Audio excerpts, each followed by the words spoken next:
die on that cross. He did it for us. He didn't do it for himself. He did it for us. And he followed his plan, and he was fulfilling that plan. Let's go to Mark chapter 11.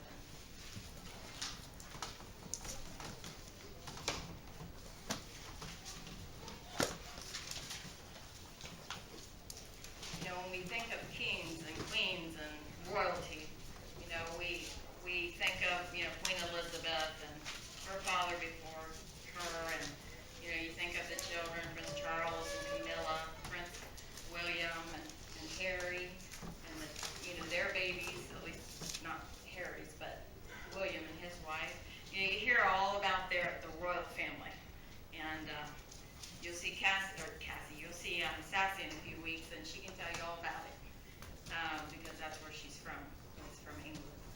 But we have a king that's much better, a real king, not a fleshly king. He is the king of our lives, the king of our soul, as long as we choose that. So let's go to Mark chapter 11.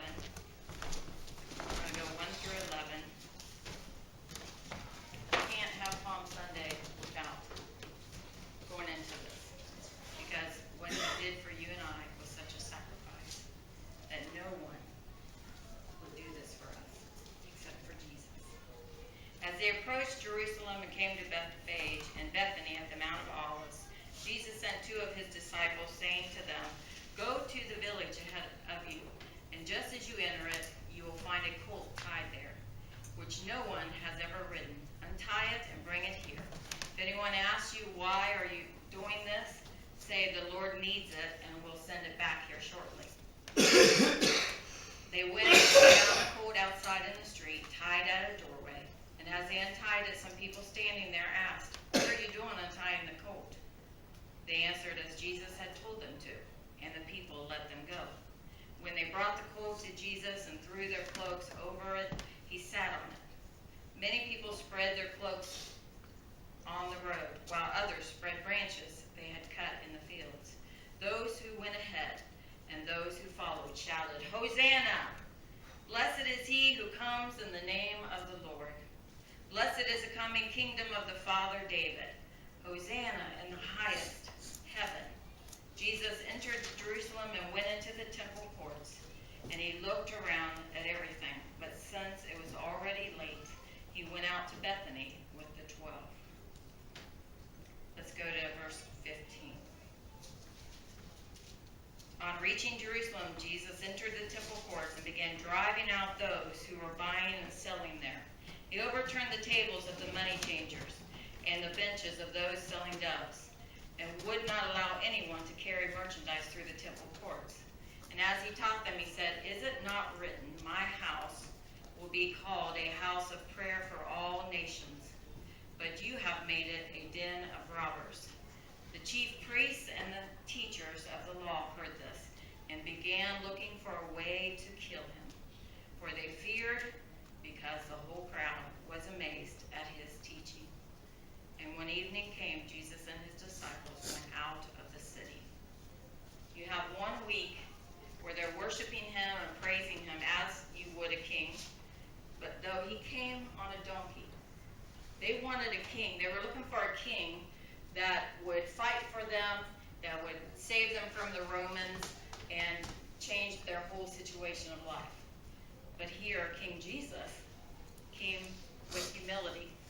He came on a donkey, which means peace. It was represented as peace, gentleness. There was a big difference in that. And as we see, how can it come from 1 week being glorious and him getting the glory, and then a week later they're crucifying him? How do you do that switch over? I asked the kids downstairs, have you ever had a friend that you loved and you thought they loved you, but you made a mistake and then they turn their backs on you? And it's short-lived, isn't it? And it's heartbreaking. You imagine how the Lord felt, though he knew what was going to happen, but still he loves us. And when we make mistakes, when we choose the wrong way, it wounds him. It hurts him. I remember feeling what that was like, being rejected, shunned, shunned, turned away, weren't allowed to talk to me. I know what that feels like. And it's not even a pinch of what Jesus felt.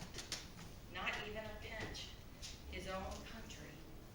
His own people. He knew how fickle they were. He knew what was going to happen.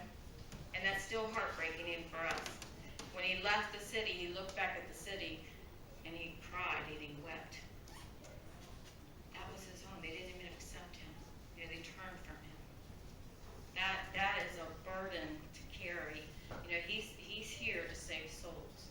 He's here to give us the truth, the way, so that we may have everlasting life with him in the kingdom of God. The wounds that he took on him. You know, most kings, monarchs, they spend time with building their egos. Fancy clothes, you hear about who's wearing a certain hat, and they even do that with Hollywood. The red carpet, I guess, is what they call it. You know, they just trying to look the part and the right pose, and, you know, kings and queens do this. Queen Elizabeth, you know, it's a major person, you know who I'm talking about. But royalty, their royalty, is led by laws and, you know, certain reputation. Tradition. Yes. And that is how they live. They train up their little ones to be one day where they'll take over the kingdom, where we have Jesus. Jesus, he's the Word. He's the truth. He's the way. He doesn't have to train us from a little child. When he meets you, it's whatever age you're at. It's saying, Jesus, I'm coming. I'm with you. I trust you with my life, with everything in me. So we have a different kind of a king than what we do in the fleshly world. Monarchs spend time building their egos, as I said, fulfilling their office. Jesus comes with humility. Most kings ride white stallions, fancy, majestic Boeing, 747s. It's just theirs. But Jesus rode in on a donkey. He knew what he was doing. He knew what their hearts were. He knew what they expected of him. But he's not that kind of king. He's not a fleshly king. He was God robed in flesh. Part God, part man. He was robed in flesh, and he dwelt among us. Jesus chose his own transportation. He didn't choose to wear the royal clothes and the crown. He had his normal robe, you know, dusty feet, dirty feet, sandals, and he rode on a donkey. The horse stands for war, and that's what people wanted. They yearned for a leader who would set them free from the yoke of Rome. Jesus rode a donkey, a symbol of meekness and peace. Jesus was different. He was preparing himself for the cross, for you and I. He knew what he was going to go through. His was a kind of death marked by the insulting inscription on the cross, King of the Jews. But Jesus is different. Jesus had a purpose. He knew exactly what he was to do. This one would be humble, making his entry on a donkey. His triumphal entry into Jerusalem was designed to seal his doom. Jesus willingly forced the issue. This is where he came into play here, where he was meek and humble before. He knew he had to step up because it was time. He knew what his mission was, and he had to deliberately provoke this kind of response as he went into Jerusalem that day. They become angry. They wanted to find out, how can we get rid of this guy? The crowd is all around him. He's got more power than we do. Look at them. They're cheering him on. They didn't like that he had authority. So how do we kill him? What can we do? They were scheming. He picked his day not to gain the adulation of the crowd, which he knew was fickle, but to force the issue of his whole reason for being here on earth. He has compassion for souls. We are his creation, his children. I know as a parent, I grieve when my kids aren't walking in the right way. I grieve. I can't fix them. I can't make them want the Lord. I can't give them that desire. I could only have been the witness. And Jesus is the same way. He's not going to force anybody to love him. He's not going to force you to follow him. You've got to want that. You've got to desire it and be drawn to him. And you'll get as close as you desire to be. I'll say it in that way. Because you can get deep with the Lord. And you'll hear his voice. You'll feel his presence. You'll even know what he wants for you to do. He'll give you vision, direction. Because that's the kind of king that he is. Matthew 23:37 says, he said, O Jerusalem, Jerusalem, you who kill the prophets and stone those sent to you. How often I've longed to gather your children together as a hen gathers her chicks under her wings, but you were not willing. We mothers, we want to just get everybody into safety. That's what Jesus wanted. But many shunned him. That's the same today. That means I've got to quit cussing. I've got to quit lying. I've got to quit stealing. I've got to quit having relationships like I do. I've got to be committed then. No fun. This is the mentality of some. That means I got to quit drugging. I got to quit drinking with my buddies. I don't think so. He's going to come one day. I'll be ready then. Just as I told the kids downstairs. The lesson of the 10 virgins. The bridegroom was coming. When they heard the knock on the door, they were to be prepared and have their oil lamps filled completely. And there were 5 that had their oil lamps filled, and 5 that didn't. They played around. They were slacking. So when the groom came and knocked at the door, the 5 that were prepared got to go with the groom. The others missed out. And we've got to be careful. Are we prepared? Because he is coming back. I mean, he's here with us, but you're going to see him coming in the clouds for his church. Are we prepared? Is he knocking at the door saying, I'm coming soon. I'm coming soon. I feel that more every day. He's coming anytime. Are we committed to him? Do we come to church just because it's the right thing to do? My parents went, I go, my children go. Or is it because you mean business? I want a relationship with him. I want God. And that is why I'm here. That's got to be our purpose. I need him. He's the only one that can change anything in me. He's the one that literally causes me to walk. Because I can't do it. I was never supposed to. So nobody can tell me anything's impossible or something's impossible to God, because nothing is.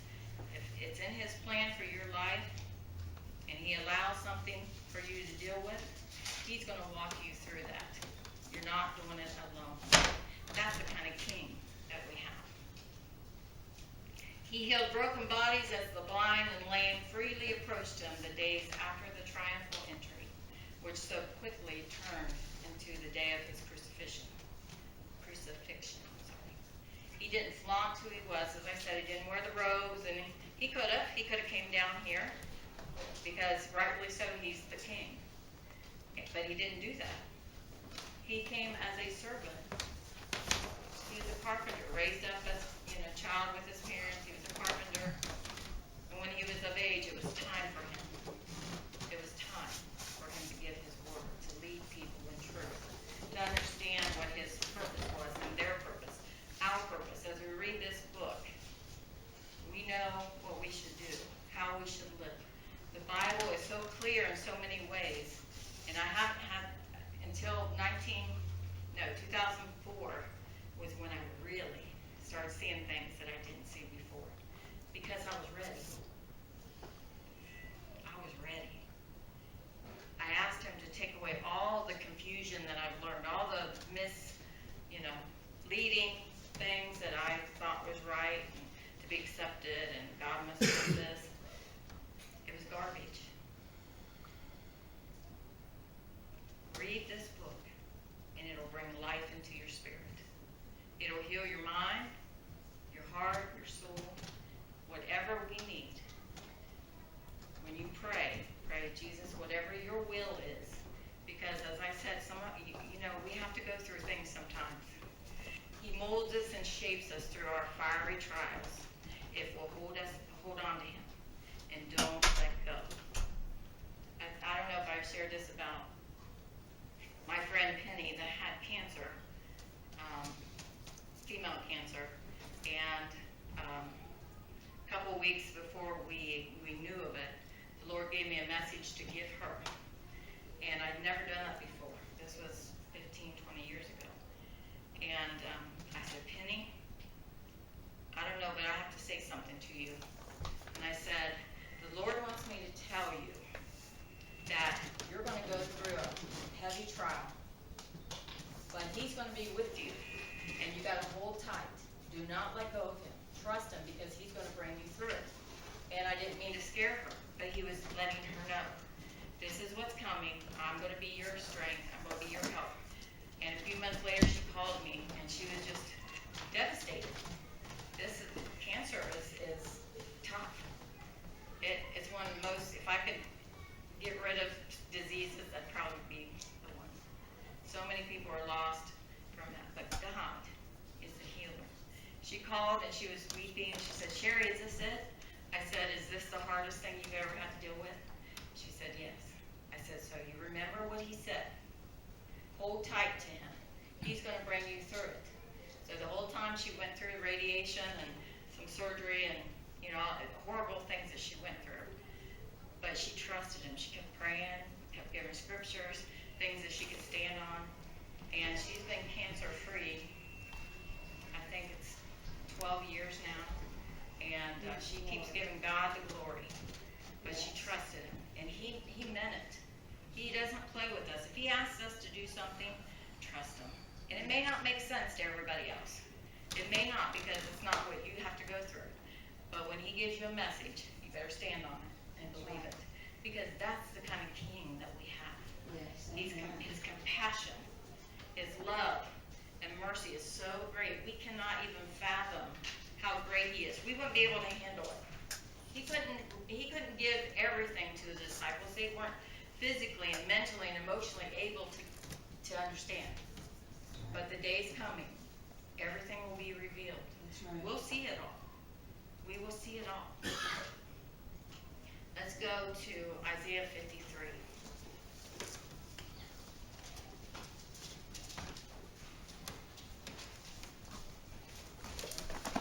Which chapter did you say? Isaiah 53.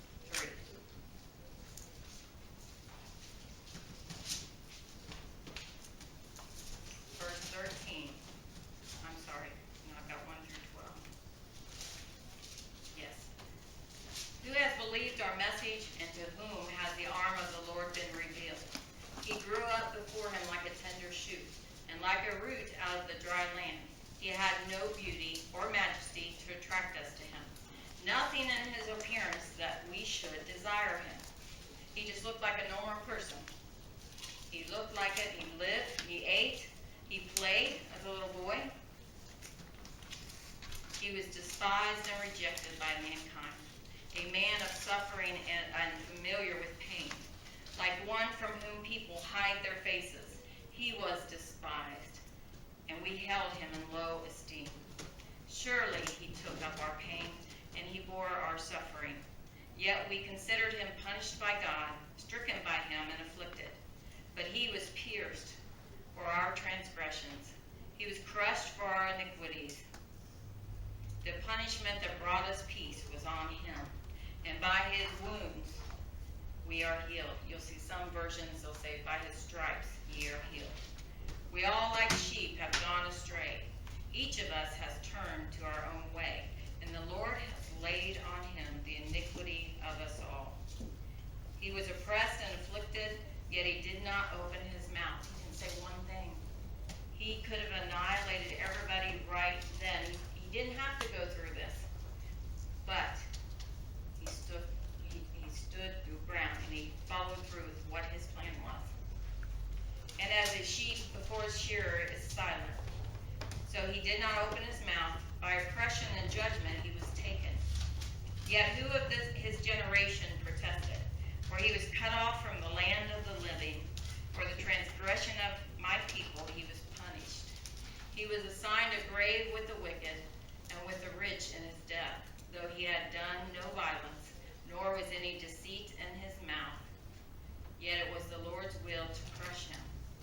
cause him to suffer.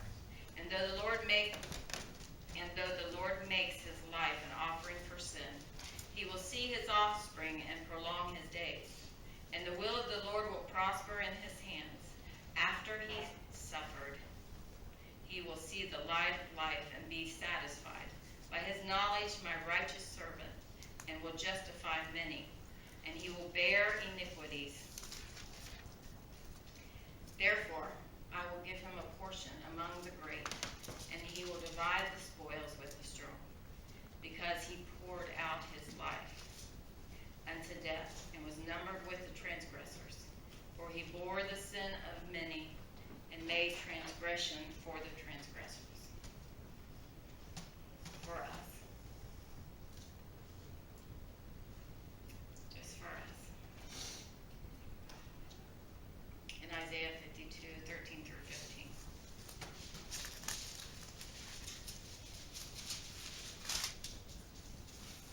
See, my servant will act wisely. He will be raised and lifted up and highly exalted.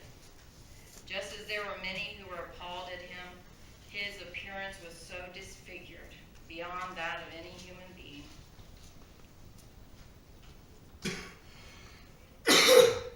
In his form marred beyond human likeness. So he will sprinkle many nations, and kings will shut their mouths because of him. For what they were not told, they will see, and what they have not heard, they will understand. They will understand. I have a little 6-minute Mark Ritchie.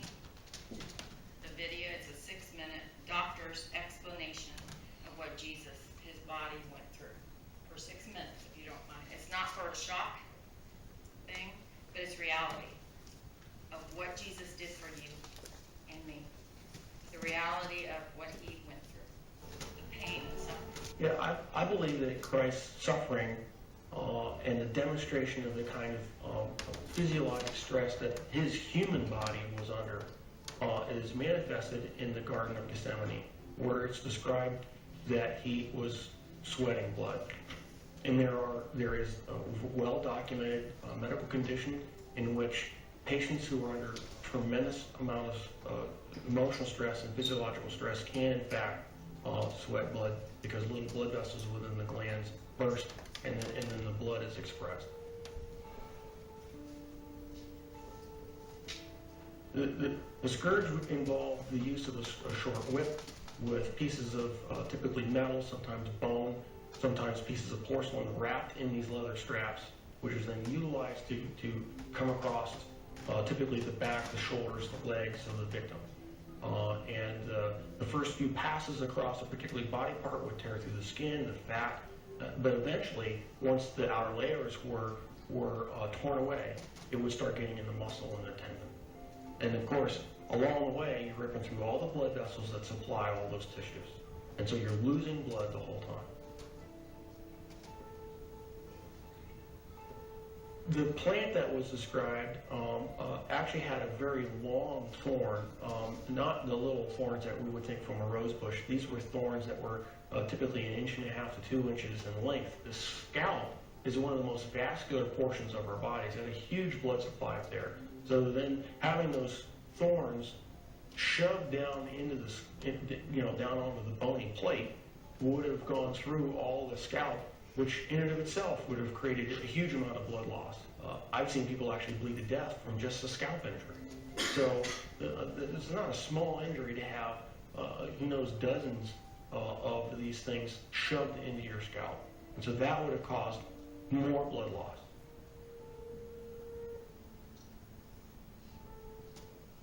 Typically, when a victim has to carry the cross, what has been described in the literature, in actual Roman literature, is they describe, they carry the crossbar. And the crossbar is estimated alone, was estimated to weigh about 110 pounds. And of course, if your arms are stuck out here, wrapped up on the crossbar, and you fall down, you need help getting up. You just can't get up on your own, because there's no possible way without your arms to get up. So he would have needed help getting up. If he fell over, there's a good chance that he could have hit his chest, which which then could account for the possibility of a cardiac injury. Anatomically, we consider the wrists as part of the hand.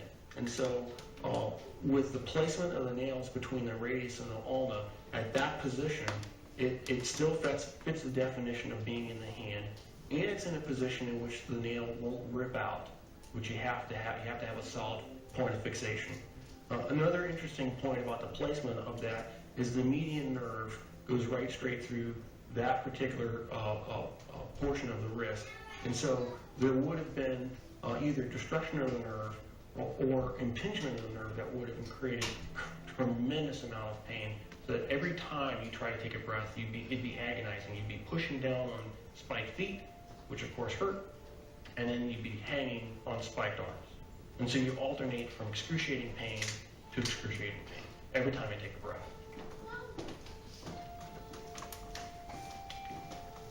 So even if he survives the actual crucifixion, he would have had to survive what I believe to be a lethal injury from the spear, just to find out whether he was alive or not.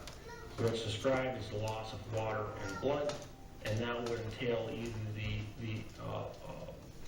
either pleural effusion or pericardial effusion, and the blood would have come from either pulmonary artery, pulmonary vein, the aorta or vena cava, or the heart itself. None of those injuries, unless you're treated immediately by a trauma surgeon like myself, with all the advanced equipment that we have, would be survivable after even a few minutes. Christ, as the Son of God, could have survived anything. He chose to manifest himself as a human at that point in time and allowed himself to die. And being human at that point in time, he could not have survived this particular series of traumas. It's not possible. Christ as God could have survived anything they threw at him. But he chose to be Christ, the human, at that point in time to die for our sins. And that given that self-limitation of remaining to be human, he died. He did not survive the event.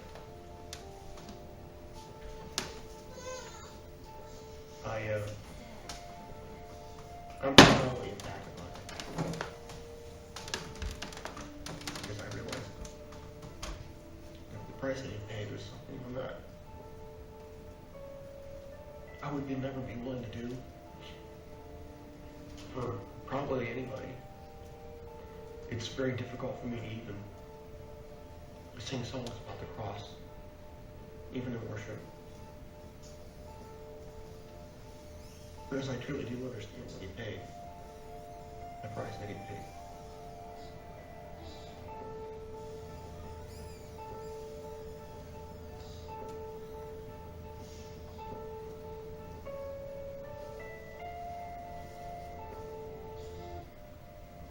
Approach demands an answer.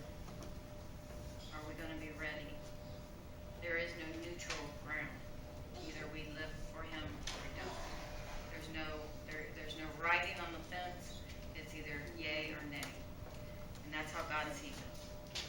Are you going to commit to me? Will you follow me? No part-timers. No excuses. There really is no excuse. You see what he's done for you. He's done for me. He went through so much. Just to take our sins upon him. And every time he was hit, it's for our diseases. Today we sing our hosannas, which literally means save now. And you have to ask yourself, do you really mean that? When you sing that, hosanna? Do you want him to save you now? Or is it, I'm going to wait till I get married and have kids first?